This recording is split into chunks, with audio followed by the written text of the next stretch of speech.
optimistic in the last 3-4 months that we will actually surpass 8%. And I'll give you the reasons why. First of all, this is even talking about non-high, basic needs, basic industries.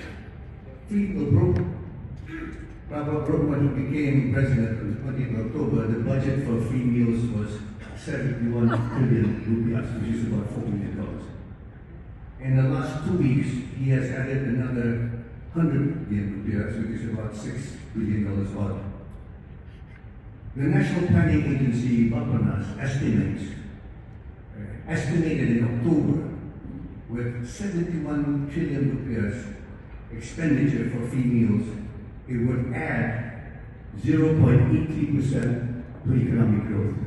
With an additional 100 trillion rupees, their prognosis is 2% incremental growth. This is on top of the 5.3% that was presented in October as a growth. So the free meal program by itself will add 2% to the 5.3%. And why? Because expenditures will be made directly to the local economies. We will expect to provide 82 million at steady state with 82 million people to be fed every day. We'll need 82 million eggs every day. We'll need 82 million chicken sticks, drumsticks, chicken wings every day. We will need vegetables every day. We will need rice every day. We will need bean curd, tempeh every day. 82, that's a huge fillip, a huge stimulus to the economy. We estimate that just the partial program, 171 billion. That's really 2% additional economic growth. It's just basic arithmetic, basic mathematics.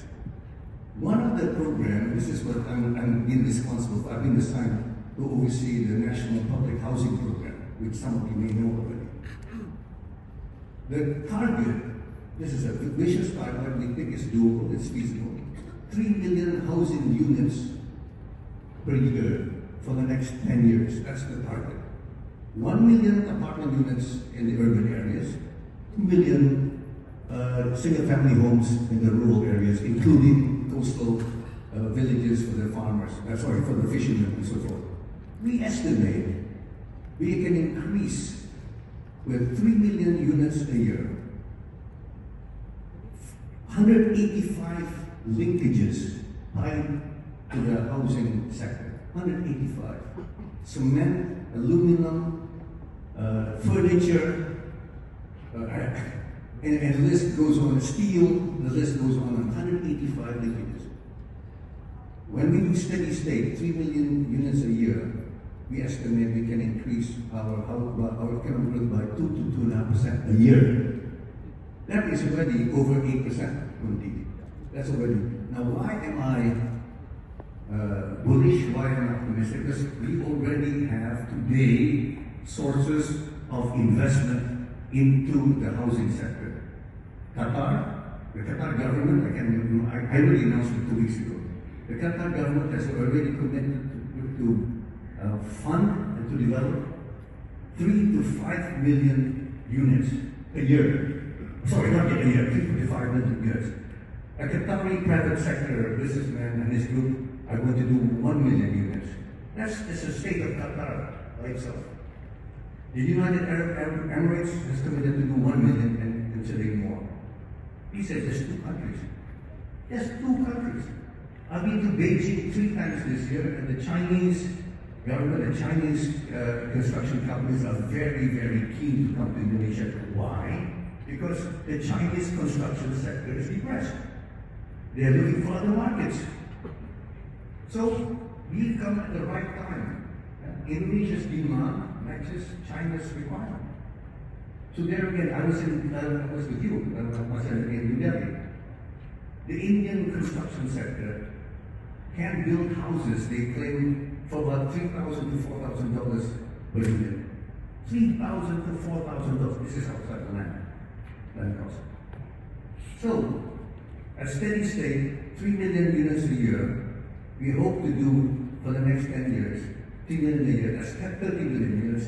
This will drive growth by about 2 to 2.5%. So that is already 9%. That's not including the big projects that we want to do, aluminum and so other projects. That does not even include all the power generation that PLN wants to do. They want to do 7 gigawatts a year for the next 15 years. That's not included in 8%, by the way, or 8 to 9%. And then finally, internet connectivity. I'm going to quote McKinsey. McKinsey did a study a few years ago about the impact of internet connectivity, especially low-cost, affordable internet connectivity on economic growth. And by the way, I'm getting involved in this business. Why? Because we're going to be providing low-cost internet connectivity. And I quote you, Pundi, or your colleagues. For every 10% of the Indonesian population which has accessibility to the internet, it adds 0.7 to 1.3% a year. Yes? So, I'm quoting you, 1% a year is, I think, conservative. That is already, dare I say, that's already